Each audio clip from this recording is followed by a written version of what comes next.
सुनीता देवी ने खुशी से दरवाजा खोला। उसकी आंखों में लॉटरी के पैसों की उम्मीद चमक रही थी। आइए आइए, लॉटरी के 1 लाख रुपए लेकर आए हैं ना। कौन सी लॉटरी? हम तो अपना आईफोन वापस लेने आए हैं। आईफोन? कौन सा आईफोन?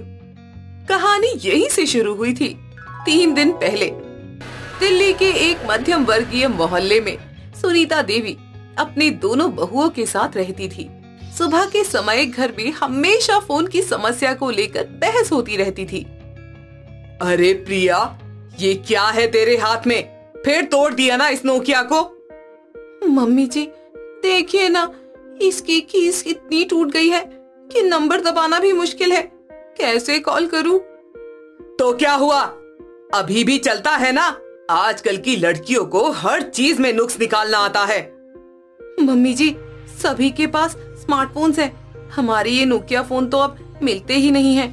मेरे कॉलेज फ्रेंड्स के पास तो आईफोन तक है। बस बस, बहुत बात हो गई।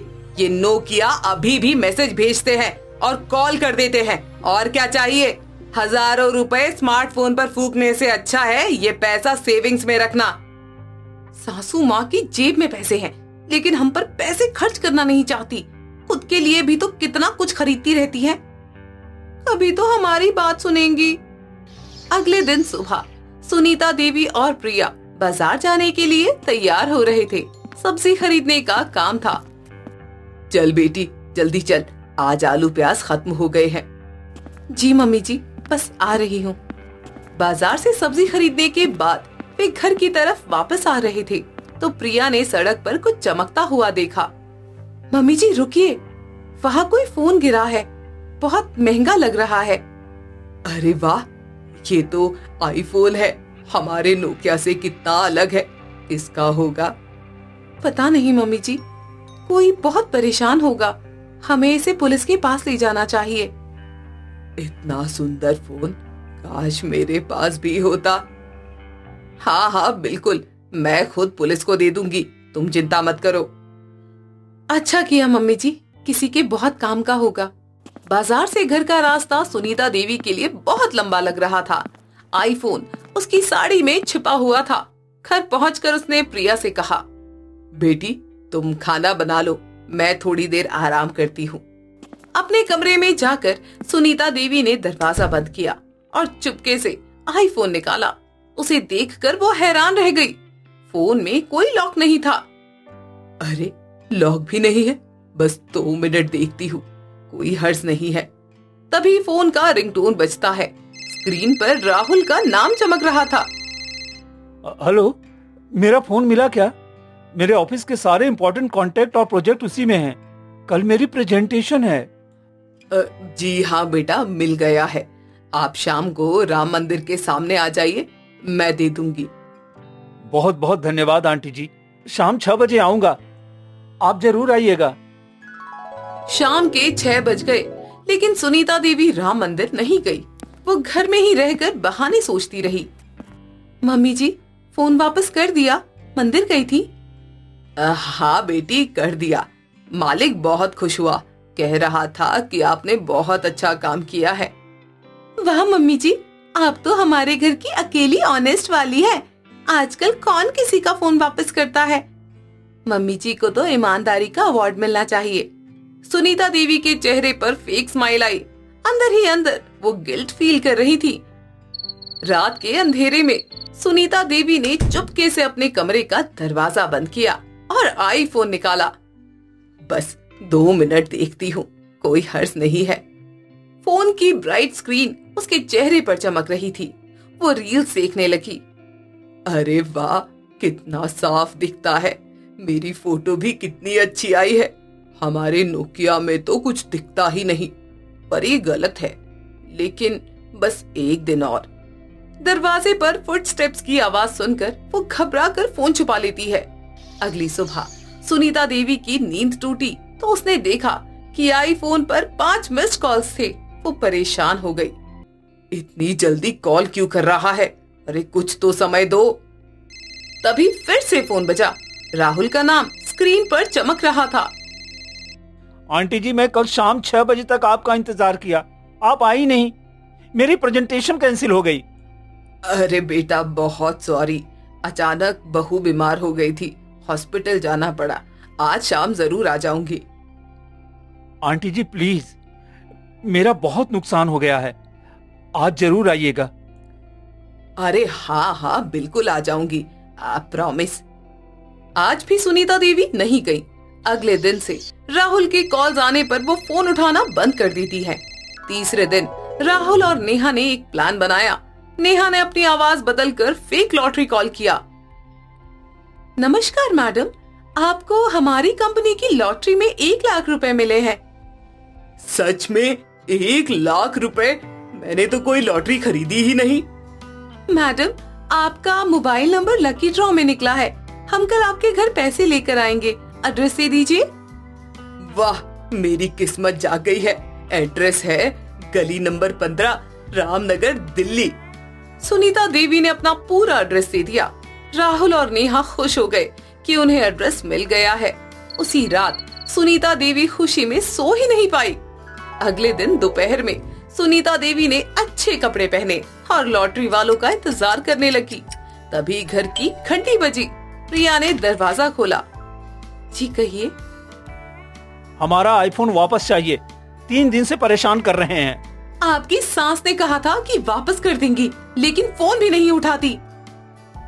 आईफोन? कौन सा आईफोन? मम्मी जी, कोई आया है? सुनीता देवी अंदर से आवाज सुनकर खुशी से बाहर आई। समझ रही थी कि लॉटरी के पैसे लेकर आए हैं। अरे आइए आइए, लॉटरी के 1 लाख रुपए लेकर आए हैं ना। कौन सी लॉटरी? हम तो अपना आईफोन वापस लेने आए हैं। आईफोन? कौन सा आईफोन? वही जो आपको 3 दिन पहले मिला था। आपने कहा था कि वापस कर देंगी। मम्मी जी, आपने तो कहा था कि फोन वापस कर दिया, फिर ये क्या है? मम्मी जी, आपने हमसे झूठ बोला। हम तो आप पर भरोसा करते थे।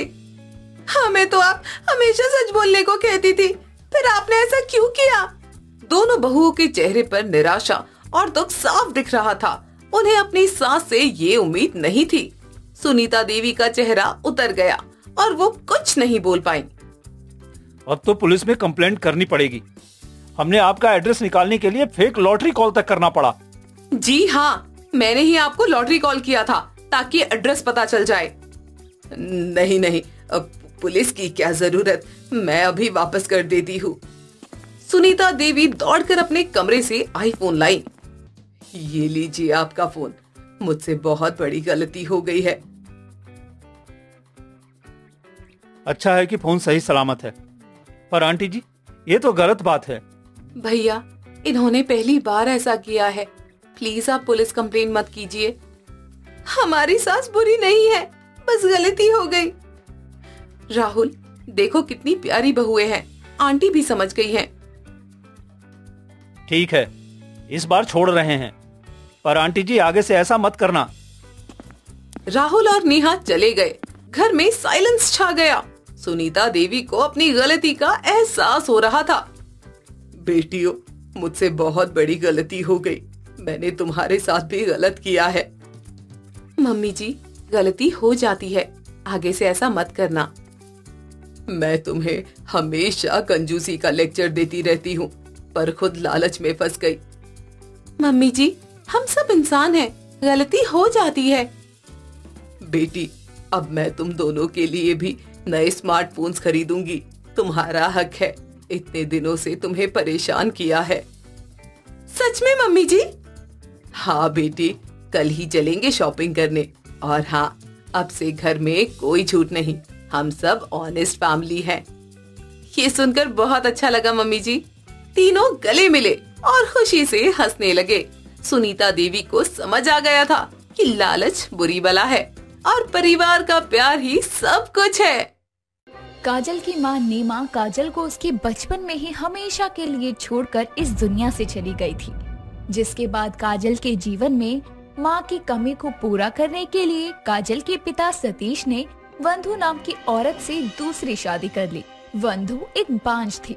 सतीश से शादी करने के बाद वंधु को मां कहलाने का हक तो मिल गया था, पर वो कभी काजल को दिल से अपना नहीं पाई। ऐसे ही एक दिन जब काजल अपने कॉलेज जाने के लिए रेडी होती है तब माँ, कहाँ है आप? माँ, आप अभी तक सो रही हैं। मुझे कॉलेज जाने के लिए देरी हो रही है। आपने नाश्ता भी नहीं बनाया। कितनी बार कहा है कि मैं तेरी सौतेली माँ हूँ, सगी नहीं। अरे नहीं बनाया तो खुद बना ले, और अगर एक दिन खाना भी नहीं खाएगी तो कौन सा आफत आ जाएगी तुझे। पर माँ, परवर कुछ नहीं, समझ आ गई? जा जाकर खुद बना ले या ऐसे ही चले जा। मुझे परेशान मत कर, सोने दे। सुबह की नींद खराब कर दी। इतना कहकर बंधु करवट बदलकर सो जाती है। काजल दुखी मन से वहाँ से चली जाती है और रसोई में जाकर नाश्ता बनाने लगती है और खुद से कहती है, पता नहीं माँ हमेशा मुझसे ऐसे रूखे स्वर में बात क्यों करती है।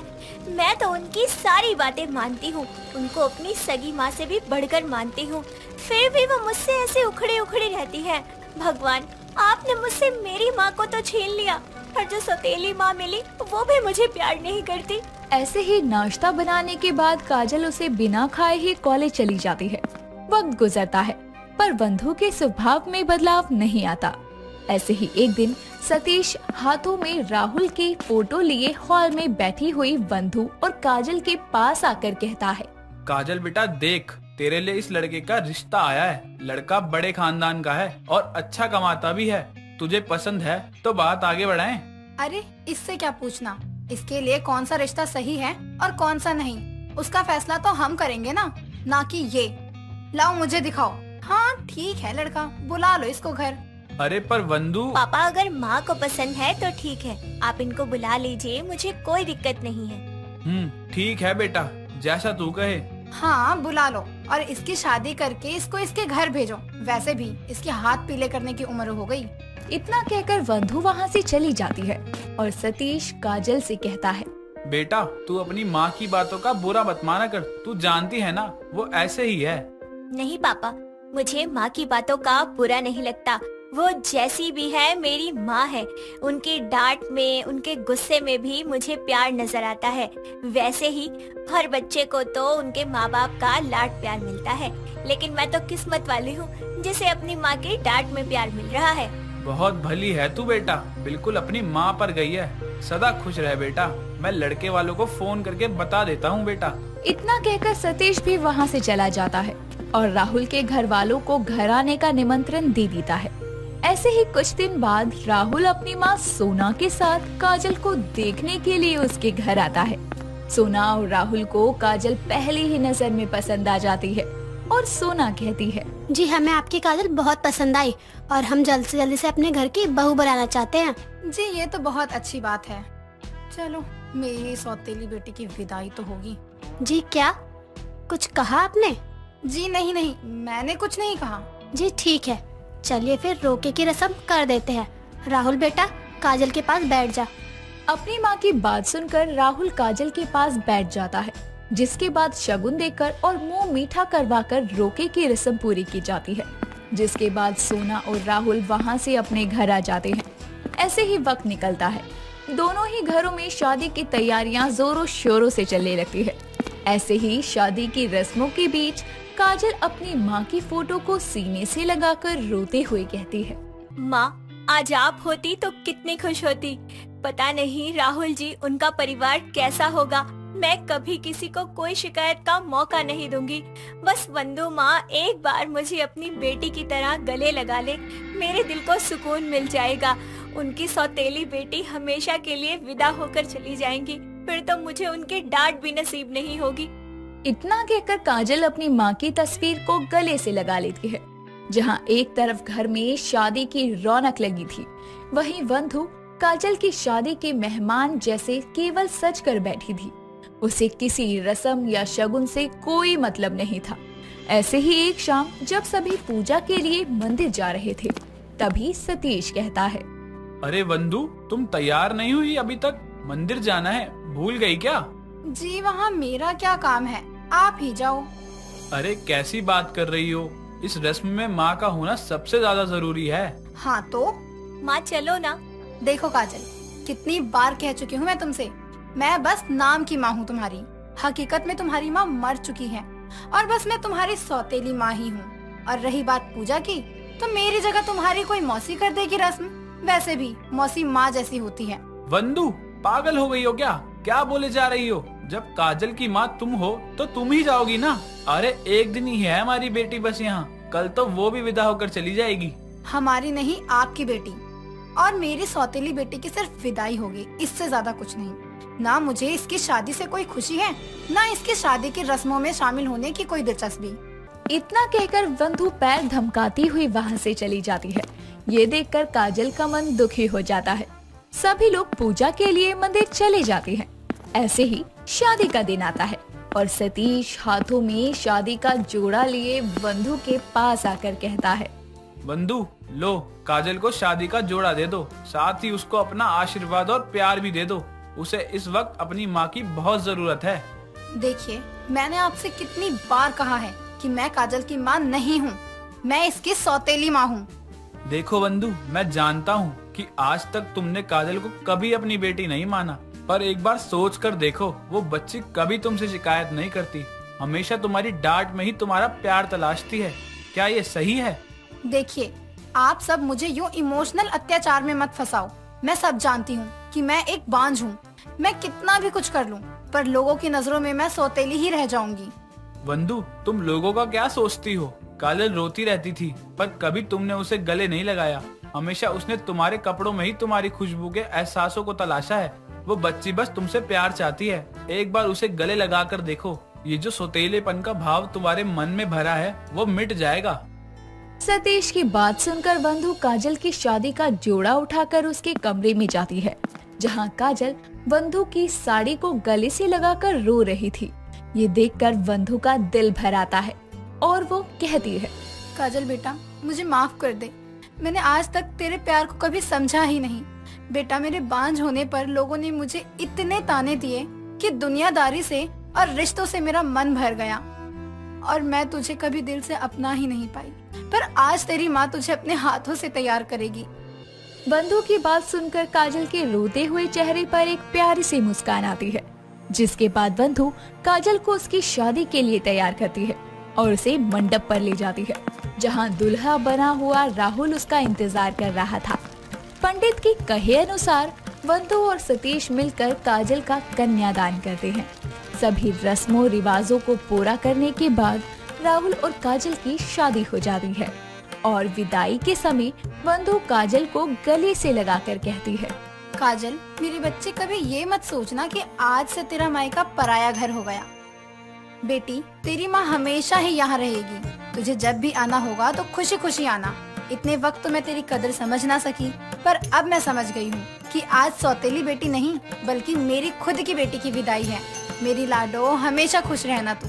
अपनी माँ की बात सुनकर काजल खुशी से उसके गले मिलती है, जिसके बाद काजल विदा होकर राहुल के साथ अपने ससुराल चली जाती है। विक्की अपनी पत्नी सोनिया से बहुत प्यार करता था। अपनी बीवी के लिए करना तो बहुत कुछ चाहता था, लेकिन जॉब ना होने की वजह से वो अपने मन से कुछ कर नहीं पाता था। ऐसे ही एक दिन विक्की अपनी बीवी को ऑफिस खाना देकर घर वापस आता है। तभी सोनिया की सहेली उससे कहती है, यार, मैं और तू कितने सालों से एक दूसरे को जानते हैं, लेकिन तू कैसे सब कुछ संभालती है? बिना जॉब वाला पति, घर के खर्च, गुस्सा नहीं आता तुझे? नहीं, मुझे गुस्सा नहीं आता, क्योंकि तुझे पता है मैंने अपने पति को कैसे पाया है। वैसे भी तू तो जानती है कि विक्की मुझसे कितना प्यार करता है। हाँ, सब जानती हूँ। मुझे ये बता, प्यार से तुम दोनों का पेट भर जाता है जो विक्की को काम भी नहीं करने देती है कहीं पर? मैंने उसे कभी नहीं कहा कि वो कोई जॉब ना करे। मैं तो चाहती हूँ कि वो भी काम करे और हम दोनों को आसान हो घर चलाने में। अगर वो खुद नहीं करता तो मैं क्या करूँ, बता। छोड़ क्यों नहीं देती अपने सो कॉल्ड हस्बैंड को? मैं तेरी जगह होती ना तो कब का उस बेकार से इंसान को छोड़कर अलग हो जाती। मैं बहुत प्यार करती हूँ विक्की से, इसलिए मैं उसे छोड़ नहीं सकती। छोड़ना अब क्या मेरे पति की बुराई कर रही है, मुझे समझ नहीं आता। आखिर तेरी क्या दुश्मनी है मेरे पति के साथ? जब भी उन्हें देखती है बस बुराई ही करती है। ऋषिका जब जब विक्की को देखती तभी वो सोनिया को भड़काने लग जाती। आपको बता दूं, ऋषिका और सोनिया ने एक साथ कॉलेज पास किया था और जिस टाइम विक्की ने सोनिया को प्रपोज किया था, ऋषिका भी विक्की को प्रपोज करना चाहती थी। बस इसी बात के लिए ऋषिका सोनिया से बहुत जलती थी। कुछ दिनों बाद विक्की सोनिया से कहता है। मैं कुछ पूछना चाहता हूँ, तुम मुझे साफ साफ जवाब देना। देखो, मुझे बुरा नहीं लगेगा, लेकिन मुझे साफ साफ जवाब चाहिए। अरे हाँ, पूछो ना जो पूछना है। वैसे भी अगर तुम मुझसे सवाल नहीं करोगे तो और किससे करोगे? पूछो, मैं तुम्हें सच बताऊंगी। देखो, मैं जानता हूँ कि तुम्हारी सहेली मुझसे बहुत नफरत करती है, लेकिन मुझे बस चिंता इस बात की खाई जा रही है कि आखिर वो मुझसे इतनी नफरत करती क्यों है। मुझे पूरी तरह से ये बात बता दो तुम। ऐसा कुछ नहीं है, बस वो मेरा भला चाहती है, इसलिए तुम्हारी बुराई करती है कि तुम कोई काम नहीं करते ना, इसलिए। तो क्या हुआ, तुम तो काम कर रही हो ना। अगर मैं कोई काम नहीं कर रहा हूँ तो तुम्हारी सहेली को इतनी जलन क्यों हो रही है? ऐसा करो, तुम कल ऑफिस आकर ना उससे खुद ही पूछ लो कि वो क्यों तुमसे इतना नफरत करती है। आखिर क्या बात है नफरत की, तुम ना कल उससे ही पूछ लेना। अब मुझे कैसे पता होगा किसके मन में क्या चल रहा है? सोनिया की बात सुनकर विक्की अगले दिन ऋषिका को ऑफिस के बाहर ही उसका रास्ता रोकते हुए उससे सवाल करता है। तभी ऋषिका बोलती है, मुझे तुमसे कोई बात नहीं करनी, हट जाओ मेरे सामने से, वरना मैं तुम्हारी बीबी को सब बता दूंगी। उसी ने मुझे भेजा तुमसे बात करने के लिए, वरना मेरी इतनी हिम्मत नहीं है कि मैं तुमसे आकर डायरेक्ट बात कर सकूं। छी, अपनी बीबी से कितना डरते हो तुम। मुझे नहीं लगता था कि तुम अपनी बीबी से इतना डरोगे। मैं तो तुम्हें बहुत हिम्मत वाला समझती थी। हाँ, मैं हूँ, लेकिन क्या करूँ, बीवी के पैसों में ऐश करता हूँ ना, इसलिए डरता हूँ। मुझे अगर कहीं जॉब मिल जाए तो बस बात ही खत्म हो जाए। ठीक है, मैं तुम्हें पैसे दूंगी, लेकिन तुम्हें मेरा बनकर हमेशा रहना पड़ेगा। जिस दिन मुझे पता चला ना कि मेरे नहीं हो तुम, उस दिन मैं तुम्हारा जीना मुश्किल कर दूंगी। बस अब तुम्हें अपनी बीवी से डरने की कोई जरूरत नहीं है, जब तक मैं तुम्हारे साथ हूँ। लेकिन तुम मुझे पैसे क्यों दोगी? वैसे भी मुझे अगर जॉब मिल गया तो मुझे किसी भी चीज का डर नहीं होगा। नहीं, मैंने कहा ना कि तुमको काम करने की कोई जरूरत नहीं है। मैं दिया करूंगी तुम्हें पैसे, जब चाहिए जितने चाहिए मुझसे कहना, पैसा मिल जाएगा। विक्की सब समझ रहा था, लेकिन एड़ा बनकर पेड़ा खा रहा था। जैसे ही विक्की ऋषिका की बात मान लेता है, तभी ऋषिका उसके हाथों में कुछ पैसे देती है और अंदर जाकर मन ही मन सोनिया को देखकर बोलती है, बेचारी सोनिया, अब तो इसका पति मेरा हो गया। अब तक एक ही एक्सक्यूजेस देती फिरेगी अपने पति की। ले, मैंने अब तेरा पति भी छीन लिया, जैसे तुमने पहली बार मुझसे मेरा विक्की छीन लिया था, अब मैंने भी छीन लिया।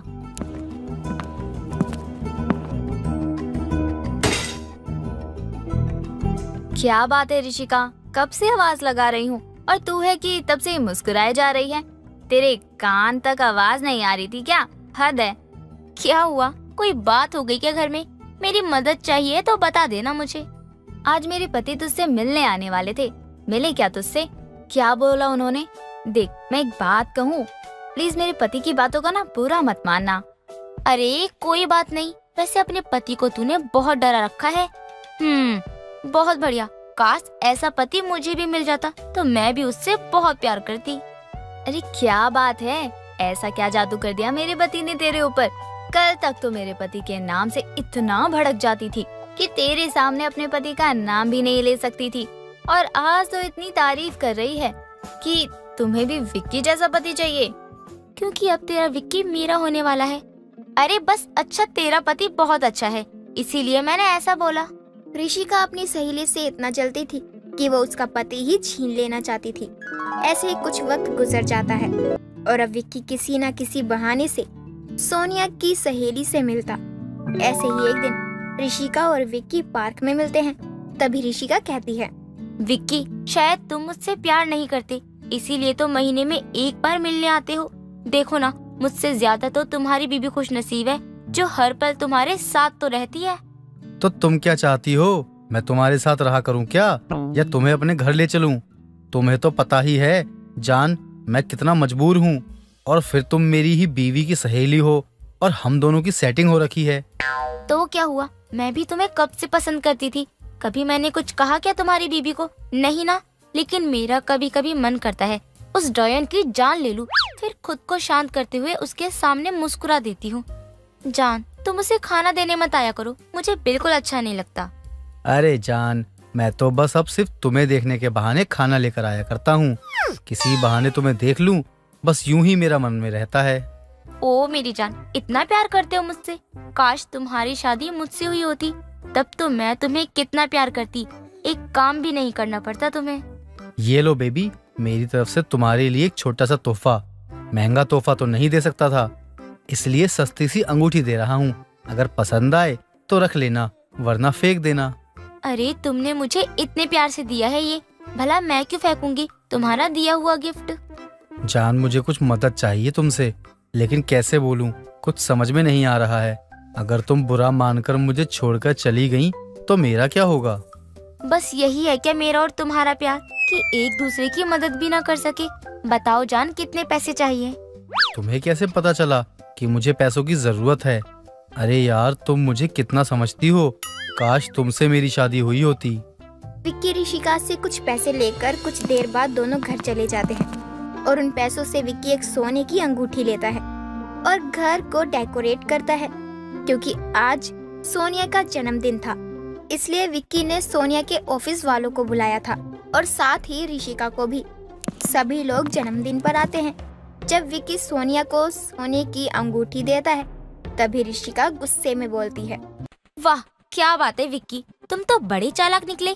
मुझसे पैसे लेकर अपनी बीवी पर लुटा रहे हो, प्यार मुझसे और पैसे बीवी पर लुटा रहे हो। क्या तुम दोनों मेरे पीठ पीछे ऐसा कर रहे हो? छी, मुझे तो यकीन भी नहीं हो रहा कि मेरी अच्छी सहेली और मेरा पति, जिससे मैं इतना प्यार करती थी, वही मुझे धोखा दे रहे थे। नहीं सोनिया, मैं तुम्हारे अलावा किसी और से प्यार नहीं करता। मैं तो बस कुछ पैसों के लिए नाटक कर रहा था, ताकि तुम्हारा जन्मदिन अच्छे से मना सकूं। अच्छा, मतलब तुम्हें मैं ही मिली थी लूटने के लिए? वाह क्या बात है, मुझे कुछ नहीं पता। मुझे मेरे सारे पैसे वापस चाहिए। ऋषिका, तुम्हें शर्म नहीं आती ना, एक शादीशुदा इंसान से प्यार करते हुए? और हाँ, तुम्हारे पैसे मैं दे दूंगी, पैसे दे सकती हूँ, लेकिन पति नहीं। अब यहाँ से दफा हो जाओ। और विक्की, दोबारा ऐसा किया तो माफ नहीं करूँगी। विक्की सोनिया से माफी मांगता है अपनी की गई गलती की। ऋषिका वहाँ से चली जाती है। ऋषिका अब ऑफिस तो जाती है, लेकिन सोनिया से बात नहीं करती। तो वहीं विक्की पहले की तरह सोनिया के लिए खाना लेकर आता है। दोनों वहीं एक साथ बैठकर खाना भी खाया करते थे। सरला ने अपने बेटे कमल की नई शादी की थी और जब से सरला की बहू निशा उसके घर आई थी, वो एक काम नहीं कर रही थी। सरला भी कुछ दिन इसीलिए अपनी बहू को कुछ नहीं कहती, क्योंकि अब करना तो उसे ही सारा काम था। लेकिन शादी के एक सप्ताह बीत जाने के बाद, अरे बहू, अच्छा हुआ तू बिना उठाए ही उठ गई। वो क्या है ना कि आज तेरी पहली रसोई है, तो जा नहा ले और अपनी पहली रसोई की तैयारी कर ले। क्या माँ जी, आज मेरी पहली रसोई है, लेकिन मैं तो किचन में ना जाने कितनी बार जा चुकी हूँ। अरे तो खाना तो बनाने नहीं गई ना तू किचन में, सिर्फ और सिर्फ खाने गई है। लेकिन इससे सिर्फ बातें बनवा लो। अरे मेरा तो काम करने का मन ही नहीं हो रहा है। अब ऐसा क्या बहाना बनाऊं कि सांप भी न मरे और लाठी भी ना टूटे। अब जा भी जाकर नहा ले, यहाँ खड़ी होकर मेरा मुंह मत देख। आज से 7 दिन पहले तू नहीं थी, अब तुझे कोई देखने नहीं आ रहा, नहीं पूछने। चल काम पर लग जा। वैसे ससुराल के बारे में तो तूने अपनी दादी माँ से सुना ही होगा। बस अब शुरू होने वाला है तेरा सास बहू और साजिश का नया एपिसोड। निशा अपनी सास की ये बात गौर से सुन रही थी, लेकिन वो उस वक्त नहाने तो चली जाती है, लेकिन नहाने के बाद पेट पर हाथ रखे सो रही होती है। क्या बात है, अभी तक मुझे किचन में किसी बर्तन की आवाज नहीं आई, न ही खाने की खुशबू आ रही है। आखिर ये गई कहाँ? अरे रे, मेरे तो करम ही फूट गए तेरी जैसी काम कोड़ी निकम्मी बहू पाकर। मैंने तुझे क्या कहा था कि नहाकर तू अपनी रसोई की पहली रस्म को पूरी करेगी, लेकिन नहीं, तुझे तो नहाना ही नहीं है, यहाँ लेटी पड़ी हुई है तू। माँ जी क्या बताऊँ, मैं कोई बहाना नहीं बना रही हूँ। मैं अभी नहाने गई तो पता चला मेरे वो वाले दिन शुरू हो गए हैं। कौन से दिन की बात कर रहे तू? कौन से दिन शुरू हो गए तेरे? तू कहना क्या चाहती है? वो दिन मतलब तू पहले से शादीशुदा है और ये रसोई की रस्म या ससुराल दोबारा देख रही है? अरे माँ जी, क्या आप भी इतनी सी बात नहीं समझ सकती? मुझे पीरियड्स हो रहे हैं। राम रे राम, ये तो तुझे पहले ही बताना चाहिए था ना, ताकि खाने में इतना लेट नहीं होता मुझे। वो माँ जी, मुझे पहले से पता भी नहीं था कि मेरे साथ ऐसा कुछ होने वाला है। निशा की सास को जब निशा की इस बीमारी के बारे में पता चलता है तो वो खुद से किचन में जाकर खाना बनाती है और दोपहर को सुबह का खाना खा रही होती है। अरे सरला, ये मैं क्या देख रही हूँ? तू इतने टाइम में खाना खा रही है?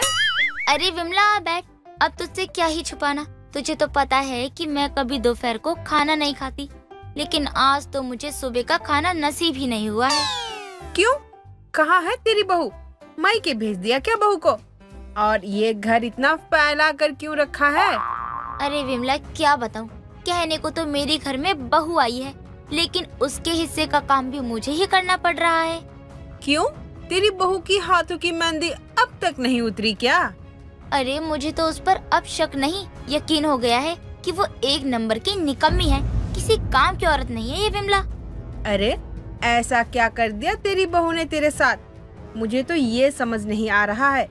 देख, अगर ये काम को लेकर बहाना बना रही है तो तू भी अपना काम करके छोड़ दे। किसी काम में गलती कर रही है तो उस काम को उससे बार बार करने को कह, खुद ही ये सुधर जाएगी। विमला का काम था सरला की कान भरना। वो विमला कर चुकी थी, लेकिन अब देर शाम सरला भी अपनी बहू को 10 काम बता देती है। माँ जी, आप ये सब काम मुझसे क्यों करवा रही हैं? मैंने आपको क्या कहा था कि मुझसे आज कुछ नहीं होगा। बहू खाना मैं बना रही हूँ, तुझे बर्तन धोने हैं तो सबको खाना दे दे, और ये सब तू ही करेगी। माँ जी को अब मैं कैसे पागल बनाऊं? इस बार तो वो मेरी एक भी बात नहीं सुन रही है। अब क्या करूं? अब निशा को एक धांसू आइडिया आता है और वो फोन पर बात करने का नाटक करते हुए अपनी सास के आगे पीछे घूमने लगती है, वो भी फोन कान पर लगाए। अरे क्या कह रहे हैं आप? आपको पता भी है घर कितना गंदा है, और मुझसे आज वैसे भी कोई काम नहीं हो रहा है। नहीं, आप किसी को मत लाइए घर। अरे बहू कौन था, किससे बात कर रही थी, बताना।